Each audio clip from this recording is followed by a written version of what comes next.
Good afternoon. Tuesday here in Victoria. My name is Kirsten Foss. I am a spa business coach and consultant.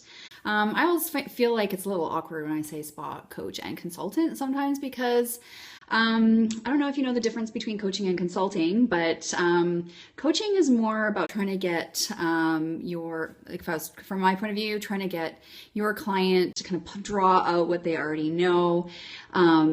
And can take a little bit longer. Hey, Rebecca, can take a little bit longer for the client, you, the spa business owner, to kind of get going a little bit. But I blend my coaching with consulting, and consulting is more about giving you very specific direction on things.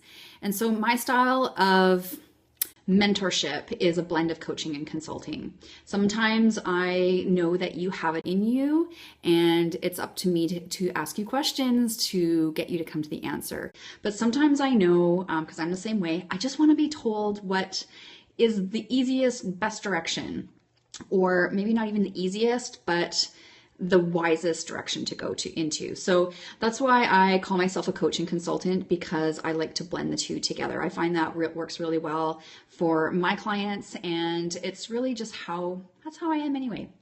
Avenue Hair Skin, who is that? Where are you from? Type in the chat for me. Haven't seen you on one of my scopes before. Thanks for the hearts, Rebecca. So today is hashtag Team Tuesday. Sorry I didn't get into Monday marketing yesterday.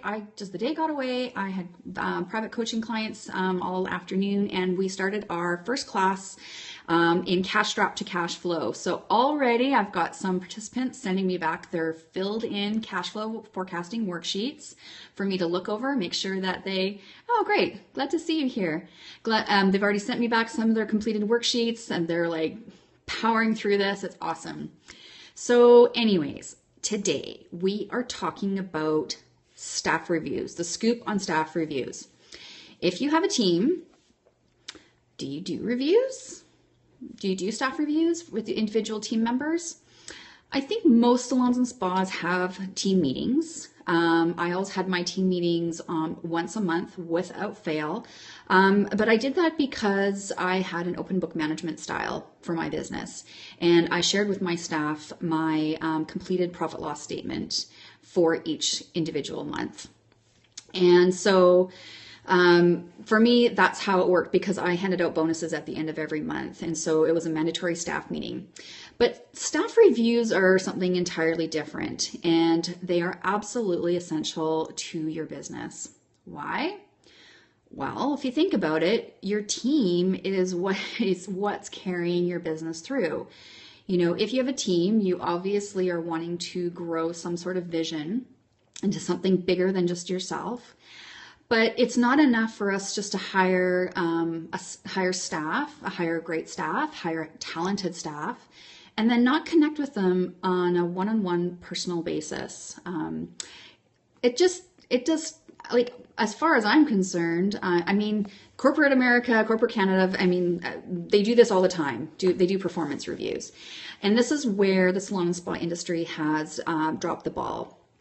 And I think it's because we just have a lot of balls in the air. We're juggling a lot of balls, and we tend to try to do way too much admin work, support work, marketing.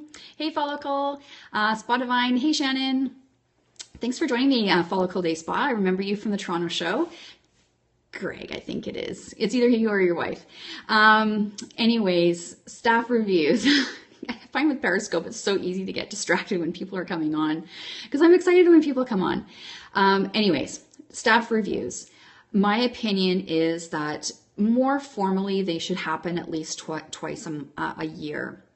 And in a staff review meeting, it can be more, it can be casual, as far as, you know, not like we're sitting down for a performance review. It's more like, hey, we're sitting down today to talk about, you know, what's going on with you, and how you're enjoying working within the spa and with the rest of the team. And it's just a discussion. It's more of a casual discussion. And I think for salon and spa employees, that is a much more, the more relaxed performance review, as far as the energy between you and your team member is much better. to do that rather than having this staunch formal attitude coming into the meeting. So here's the thing about staff performance reviews. It's really about relationship building. Part of it is part relationship building with your team member. It's so easy just to get wrapped up into the day-to-day parts of the business. I mean, yeah, you're connecting with your team, but they're in and out of the treatment rooms. Everybody's got different shifts, and it can be kind of chaotic. And yes, you can connect and say, hey, how are you doing? And, great to see you. And how's this going? But I'm talking about sitting down with somebody one-on-one and really having that connection with them, that personal connection with them, as from you as the leader to them as the team member. So if you're not doing staff reviews, I'd like you to consider them. So, in a staff review, it's an opportunity to build relationships with your team members. And, you'll probably be really surprised what you learn about your team members. For those of you that aren't as connected, I know you're feeling it. And if you're feeling it, your team is really feeling it, and they just might not be saying anything. So this is a really great opportunity, these performance reviews and these meetings, to make sure that you guys are both understanding each other. It's too easy to get wrapped up in the day-to-day business and not know what's going on with people. So some of the things I've heard from spa owners that they've learned is that, that their long-term plan isn't what the owner thought it would be. And it was a little shocking to the owner. But, when they were asked about, what do you want to see happen in a year? Where do you see yourself in 3 years or 5 years? And how can I help support that? And when one of my clients asked that question, she was a little shocked when she found out that some of her team wasn't actually planning on being around. No reason other than people have their lives to go that they're living.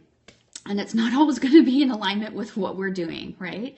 So this is what I'm talking about. It's an opportunity to nurture these relationships with our team and to find out what's going on with them. And you want to know this stuff, even if it comes across as initially as like, oh my God, you don't plan on being here in 2 years? That's good information. You need that information because now you need to start planning for 2 years down the road that you possibly could need a new team member. All right. So it helps with your business building strategies.